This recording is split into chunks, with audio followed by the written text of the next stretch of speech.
નમસ્કાર મિત્રો, હું છું ગોપાલ ઇટાલિયા. વિસાવદર વિધાનસભાની ચૂંટણીમાં વિસાવદરના ક્રાંતિકારી ખેડૂતોએ, આગેવાનોએ, પશુપાલકોએ, મજૂરોએ ભાજપ અને કોંગ્રેસના ગઠબંધનને જે ભૂંડી રીતે જાકારો આપ્યો છે એ જોઈને ભાજપ અને કોંગ્રેસ બંને પાર્ટી રઘવાઈ થઈ છે. વિસાવદર વિધાનસભાની ચૂંટણી વખતે હોટલમાં બેસીને કોંગ્રેસ પાર્ટીના લોકોએ જે રીતે પૈસા વેચી અને ભાજપના સમર્થનમાં કામ કર્યું અને કોશિશ કરી કે ગોપાલ ઇટાલિયા હારી જાય, પણ એ કોશિશ નિષ્ફળ ગઈ અને ભાજપ અને કોંગ્રેસ બંનેને એકદમ શરમજનક હાર મળી. ત્યારથી આ બંને લોકોએ ષડયંત્રો ચાલુ કર્યા છે. તમે જોશો કે વિસાવદર વિધાનસભાની ચૂંટણી પૂરી થયા પછી મોરબીમાં, રાજકોટમાં, ગાંધીધામમાં, ચૈતરભાઈની સભામાં, પ્રવીણભાઈ રામની સભામાં, કેશોદ ખાતે અલગ અલગ અનેક સભાઓમાં ભાજપના માણસો આવીને અમારી સભાઓને ડિસ્ટર્બ કરવાનું, સભાઓને અંદર દુષ્કૃત્ય કરવાનું, સભાઓની અંદર આવી અને હલ્લાબોલ કરવાનું કે પ્રશ્નના નામે અરાજકતા ફેલાવવાનું કામ ભાજપના માણસો કરતા હતા. પણ ભાજપના માણસો અમારી સભામાં આવીને સભા ડિસ્ટર્બ કરવાની કોશિશ કરતા હતા. એ જોઈને જનતા નારાજ થઈ કે ભાજપવાળા આ ધંધો કરે છે અને આ યોગ્ય નથી. ગોપાલ ઇટાલિયા જીત્યો છે તો એ જનતાના આશીર્વાદથી જીત્યો છે. એટલે ભાજપે સ્ટ્રેટેજી બદલી. અત્યાર સુધી સભામાં માત્ર ભાજપના માણસો આવતા હતા ડિસ્ટર્બ કરવા. કેશોદમાં પ્રવીણભાઈની સભામાં, ચૈતરભાઈની સભામાં, ઈશુદાનભાઈની મોરબીની સભામાં, મારી સભામાં રાજકોટમાં અને ગાંધીધામમાં, આટલી જગ્યાએ સભામાં ભાજપના માણસોએ આવી હો હલ્લો કર્યો. પરંતુ ગઈકાલે સ્ટ્રેટેજી ભાજપે બદલી. ભાજપે કોંગ્રેસના માણસને સભામાં મોકલ્યો, જેથી કરીને હવે ભાજપનું ખરાબ ના દેખાય અને એવું લાગે કે આ તો કોંગ્રેસવાળા વિરોધ કરે છે. એક કોંગ્રેસી માણસને મારી સભામાં મોકલી અને એને એવું કહેવામાં આવ્યું કે ભાઈ તારે આ સભાને ડિસ્ટર્બ કરવાની છે, જેથી કરીને એવું લાગે કે ભાજપવાળા નથી, આ તો કોંગ્રેસવાળા છે. સ્ટ્રેટેજી ભાજપે બદલી છે, પણ વાત તો એની એ જ છે કે ભાજપ અને કોંગ્રેસ બંને ભેગા મળીને આમ આદમી પાર્ટીને ગુજરાતમાં આગળ વધતી રોકવા માંગે છે. કારણ કે છેલ્લા 30 વર્ષોથી ભાજપ અને કોંગ્રેસ બંને પાર્ટીઓએ ભેગા મળીને જનતાનું શોષણ કરવાનું કામ કર્યું છે. ભાજપે જનતા ઉપર દમન કર્યું, ભાજપે જનતાનું શોષણ કર્યું, ભ્રષ્ટાચાર કર્યો, તાનાશાહી કરી. એનો વિરોધ કરવાના બદલે કોંગ્રેસે એનું કમિશન લઈ લીધું અને આ ભાગીદારીનો ખેલ 30 વર્ષોથી ચાલતો હતો. એ ખેલ હવે આમ આદમી પાર્ટીના આવવાથી બંધ થઈ રહ્યો છે. ખેલ બંધ થઈ રહ્યો છે, ફ્રેન્ડલી મેચ બંધ થઈ રહી છે. એટલે બંને રઘવાયા થઈ અને આ કામ કરી રહ્યા છે. ગઈકાલે કોંગ્રેસના માણસે મારા ઉપર જૂતું ફેંક્યું. મને કઈ વાંધો નથી, મેં તો કાલે જ કીધું કે હું માફ કરું છું. એ માણસ સાથો બન્યો છે, એને ક્યારેક અંદાજ આવશે, અહેસાસ આવશે કે એને ખોટું કામ કર્યું છે. કેટલાક લોકોએ મજા લીધી અને એવું કીધું કે ભાઈ ગોપાલ લઈ દે, પહેલા આવું કરતો હતો અને આમ હતું તેમ હતું. હું એનો તો જવાબ આપું જ આપું, પણ એની પહેલા કે ગઈકાલે જે ઘટના બની એમાં મારું લગભગ 10 થી 15 20 મિનિટનું ભાષણ મારું આગળ વધી ચૂક્યું છું. 15 મિનિટથી હું બોલતો હતો. તમે વિડીયોમાં જોઈ શકશો, અનેક ચારે બાજુથી લોકો મોબાઈલમાં રેકોર્ડિંગ કરતા હતા. ક્યાંય સ્ટેજની આજુબાજુ, આગળ પાછળ, ઉપર નીચે, દૂર દૂર સુધી પોલીસવાળા કઈ ઊભા નતા. મારું પોતાનું ધ્યાન હતું, કેમ કે હું તો સાવ આગળ આવીને ઊભો વાત કરતો હતો. અચાનક જ મારું 10-15 મિનિટનું ભાષણ પૂરું થયું. એના પછી અચાનક જ 2 કોન્સ્ટેબલો આવ્યા, ચાલતા ચાલતા સ્ટેજની જમણી બાજુ એકદમ મારી નજીકમાં ઊભા રહી ગયા. બીજા 2 કોન્સ્ટેબલ ડાબી બાજુ આવીને ઊભા રહી ગયા.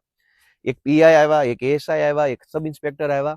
એમ મળીને કુલ 8-10 પોલીસવાળા આવીને અચાનક સ્ટેજની આજુબાજુ ગોઠવાવા લાગ્યા. જનતા અને હું તો ભાષણ કરતા કરતા જોઈ રહ્યો હતો કે અચાનક કેમ એટલા બધા પોલીસવાળા આવ્યા, અને જનતા પણ જોઈ રહી હતી કે અચાનક એટલા બધા પોલીસ આવીને ગોઠવાવા કેમ લાગ્યા.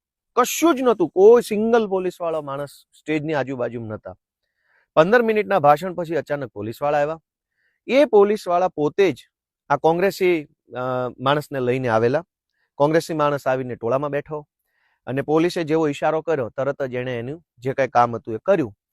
પોલીસ એકચ્યુઅલમાં ખરેખર એને એસ્કોર્ટ કરવા આવી હતી, કેમ કે પોલીસને અને પેલા કોંગ્રેસી બંનેને ખબર હતી કે જૂતું ફેંકશે અને કદાચ પબ્લિક ઉશ્કેરાઈ જાય અથવા પબ્લિક ટોળું થઈ જાય ને કઈ ઝપાઝપી થાય તો પોલીસવાળા એડવાન્સમાં, જૂતાની ઘટના બનતા પહેલા એડવાન્સમાં આવી અને પેલા માણસને પ્રોટેક્શન આપવા માટે અને પબ્લિક ટોળામાં ઘેરી ન લે એટલે એને એસ્કોર્ટ કરીને લઈ જવા માટે પહેલા પોલીસ ગોઠવાઈ ગઈ. પછી પેલો માણસ, પછી જૂતું, પછી ફટાફટ પોલીસ આવીને પેલાને પકડીને લઈ જવાની કોશિશ કરે છે.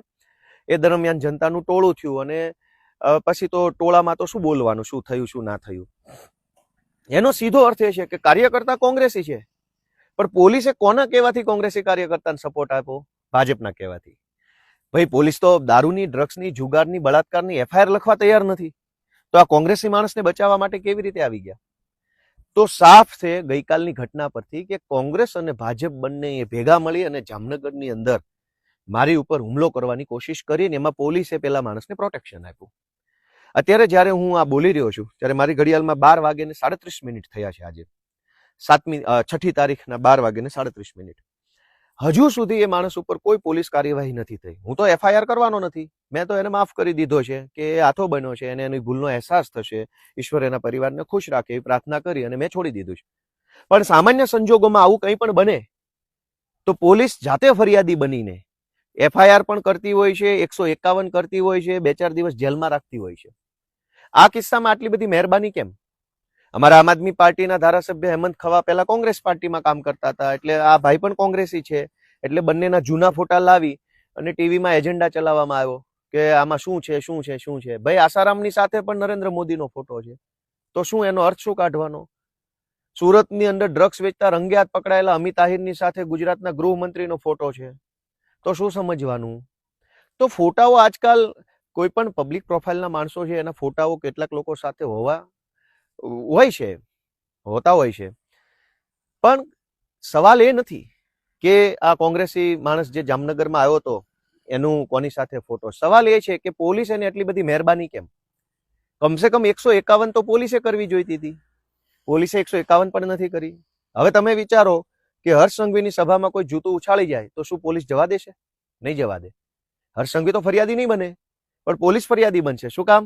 કેમ કે એમને મેડલ જોતા હોય છે, પ્રમોશન જોતા હોય છે, હર્ષ સંઘવી સાહેબની નજરોમાં ગુડ બોય બનવું હોય છે, કેટલાક લોકોને કમરના પટ્ટા ગળામાં પહેરવા હોય છે.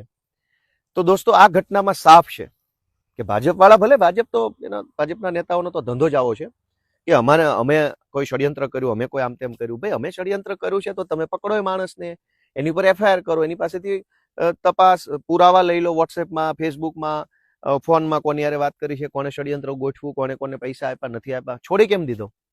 અત્યારે પોલીસે એની ઉપર કોઈ કાર્યવાહી નથી કરી. એનો અર્થ એ કે પોલીસે એને સપોર્ટ આપ્યો છે પૂરેપૂરો ગોપાલ ઇટાલિયા પર જૂતું ફેંકવા માટે. હવે બીજો મુદ્દો એ છે કે ભાજપ અને કોંગ્રેસને આવા કૃત્યો કરવા માટે સમય મળી રહેશે, માણસો મળી રહેશે, પણ સામાન્ય જનતાનું કામ કરવા માટે એની પાસે સમય નથી. ગુજરાતમાં માવઠું આવ્યું, હજારો ખેડૂતોને આજની તારીખમાં કાણી કોડી મળી નથી. કેટલાક લોકોને થોડા ઘણા પૈસા કદાચ મળ્યા હશે એવું માની લઈએ, પણ હજારો ખેડૂતોએ ફોર્મ ભર્યા છે, કોઈના ખાતામાં પાવલી આવતી નથી. સતત પબ્લિક લાઈનમાં ઊભી છે, ખાતર માટેની લાઈન, માવઠાના ફોર્મ ભરવાની લાઈન, ટેકાના ભાવે મગફળી કે ચણા કે સોયાબીન વેચવાની લાઈન. પબ્લિક તો લાઈનમાં ઊભી છે, ખેડૂતો લાઈનમાં ઊભા છે. ખેડૂતોની લાઈન છે ત્યાં કંઈક મદદ કરવાના બદલે ભાજપ અને કોંગ્રેસ બંને ભેગા મળી આમ આદમી પાર્ટીને રોકવાની કોશિશ કરે છે. આ તો દુર્ભાગ્ય છે. અને કેટલાક લોકોએ મજાક લેવાની કોશિશ કરી કે ભાઈ કર્મનો સિદ્ધાંત લાગુ પડી ગયો છે, ગોપાલ ઇટાલિયાને જૂતું પડ્યું છે. સરસ, કઈ વાંધો નહીં, એમાં શું ખોટું છે? કર્મનો સિદ્ધાંત એ નથી. પ્રદીપસિંહ ઉપર જૂતું ફેંકનાર વ્યક્તિ છે એ વ્યક્તિ કોઈ રાજકીય પક્ષમાં ત્યારે નહોતો. જે દિવસે આ ઘટના બની, જે તારીખે, ત્યારે એ માણસ કોઈ પાર્ટીમાં નહોતો, એટલે બિલકુલ બિન પોલિટિકલ ઘટના હતી. જ્યારે ગોપાલ ઇટાલિયા પર જૂતું ફેંકનાર માણસ તો કોંગ્રેસી છે અને પોલીસના સપોર્ટમાં આવેલો છે. એ કોઈ મરદ માણસ નથી, એ તો સ્ત્રૈણ માણસ છે. એ એકદમ ડરપોક માણસ છે, કાયર માણસ છે. પોલીસના ટોળામાં આવીને હુમલા કરી જાય તો કાયરોનું કામ છે. એ મરદના બચ્ચાઓ તો આવું જોઈએ એકલા, પોલીસ પ્રોટેક્શન લઈને શું કામ આવો છો? પ્રદીપસિંહની જે ઘટના બની છે એ ઘટના બિન પોલિટિકલ માણસ છે. એનું આજ દિવસ સુધી એ ઘટના બની તે દિવસે કઈ પાર્ટીના કયા નેતાના કહેવાથી કર્યું તે ઘટના બહાર સામે નથી આવી, એટલે કે એ બિન પોલિટિકલ છે. ગોપાલ ઇટાલિયા ઉપર જૂતું ફેંકનાર માણસ છે એ તો રાજકીય છે, કોંગ્રેસી છે, પહેલી વાત. બીજી વસ્તુ કે પ્રદીપસિંહ ઉપર જૂતું ફેંકનાર વ્યક્તિ જે છે એનો વાંધો ભ્રષ્ટાચાર સામે, તાનાશાહી સામે, એનો વાંધો સરકારની શોષણભરી નીતિઓ સામે હતો. અને એ વખતે એ વ્યક્તિએ કીધું કે ભાઈ મારો વાંધો આ વાતને લઈને છે, વ્યક્તિ સાથે નથી, પણ એ વાતનો વાંધો નોંધાવવા માટેની કોઈ ઘટના છે. ગોપાલ ઇટાલિયા પર જૂતું ફેંકનાર વ્યક્તિ તો કાયર છે, સ્ત્રૈણ માણસ છે, સ્ત્રૈણ, પુરુષય નહીં, સ્ત્રી નહીં, મિક્સમાં જે સ્ત્રૈણ ટાઈપનો માણસ હોય ને, કાયર માણસ, કે જે બતાવે એવું કે બહુ મોટો ભડવીર છે, પણ હકીકતમાં તો એ એકદમ કહેવાય ને કે ડરપોક માણસ હોય છે, નાકારા માણસ, એકદમ કહેવાય ને કે કાયર માણસ હોય. કાયર માણસોના કામ છે આ. તમે તમારી અંદર શક્તિઓ હોય તો તમે શક્તિનો ઉપયોગ સત્તા સામે બાંધવામાં કરો. અમારા ઉપર જૂતા ફેંકવાથી ગુજરાતની જનતાનો શું ફાયદો? ખુલ્લેઆમ ડ્રગ્સ વેચાય છે, કરોડો બાળકોનું જીવન બરબાદ થાય છે. જાઓ મારો ગૃહમંત્રીને જૂતો. આજે ગુજરાતની શિક્ષણ વ્યવસ્થા ખાડે ગઈ છે. દવાખાનાઓમાં છોકરાઓનું બેમોત મરી રહ્યા છે, લોકોને સારવાર નથી મળતી. મા કાર્ડ, ફલાણા કાર્ડ, ઢેકણા કાર્ડના નામે પ્રાઇવેટ દવાખાનાઓની અંદર બોગસ ઓપરેશનો કરીને પૈસા પડાવી લેવામાં આવે છે. ખ્યાતિ કાંડ થયો, જામનગરની હોસ્પિટલનો કાંડ થયો, અનેક લોકોને દવાખાનામાં, પ્રાઇવેટ દવાખાનામાં શોષણ થઈ રહ્યું છે. શાળાઓમાં લૂંટફાટ ચાલે. તમારામાં હિંમત હોય, તાકાત હોય તો જાઓ મારો સરકારને 4 જૂતા. પણ તમે એકદમ કાયર માણસ છો, ડરપોક માણસ છો, તમે શિયાળ છો, તમે કોઈ મરદ માણસ નથી. તમે પોલીસની આડમાં, પોલીસના પ્રોટેક્શનમાં જે કૃત્ય કર્યું એ કાયરતાપૂર્ણ કૃત્ય છે. અને મરદ માણસો એને કહેવાય જે વિધાનસભામાં જઈને ખુલ્લી છાતીએ પડકારની સામે હજારો લાખો કરોડોના સુરક્ષા ઘેરાની વચ્ચે તે પોતાના વિચારો પર અડગ ઊભા રહે અને વિધાનસભામાં જઈ, અંગ્રેજોની એસેમ્બલીમાં જઈ અને કામ કરી આવે. એ ભગતસિંહને નીડર માણસ કહેવાય, એવું કામ કરનાર નીડર કહેવાય. કાયરોની જેમ આવીને ટોળામાં બેસી જાય એ કઈ બહાદુર માણસની નિશાની નથી. કોંગ્રેસના કાર્યકર્તાઓની વિનંતી છે કે તમે 30 વર્ષ સુધી ભાજપની સાથે મળી જનતાનું ઘણું શોષણ કર્યું છે. હજુ મહેરબાની કરો. આવું બધું કરવાથી, ભાજપનો હાથો બનવાથી તમને કોઈ ફાયદો નથી. હું આજે ગુજરાતની જનતાને એક વિનંતી કરું છું કે આ ભાજપ કોંગ્રેસની જોડીને ઓળખો. અમે તો જીવનમાં એવું કંઈ ખોટું કામ કર્યું નથી, છતાંય ભાજપ કોંગ્રેસ બંને મળી અનેક જગ્યાએ અમારા કાર્યકર્તાઓ પર હુમલા કરાવી રહ્યા છે. એમાં ભાજપ મેઇન છે. અત્યાર સુધી ભાજપ હુમલો કરતું હતું, હવે ભાજપ વાળાએ કોંગ્રેસ વાળાને ભાડે રાખીને હુમલો કરાવવાનું કામ કર્યું છે. કોંગ્રેસના માણસો હાથો બની રહ્યા છે. એટલે હું આજે ગુજરાતભરની જનતાને વિનંતી કરું છું કે લોકો જાગૃત બને.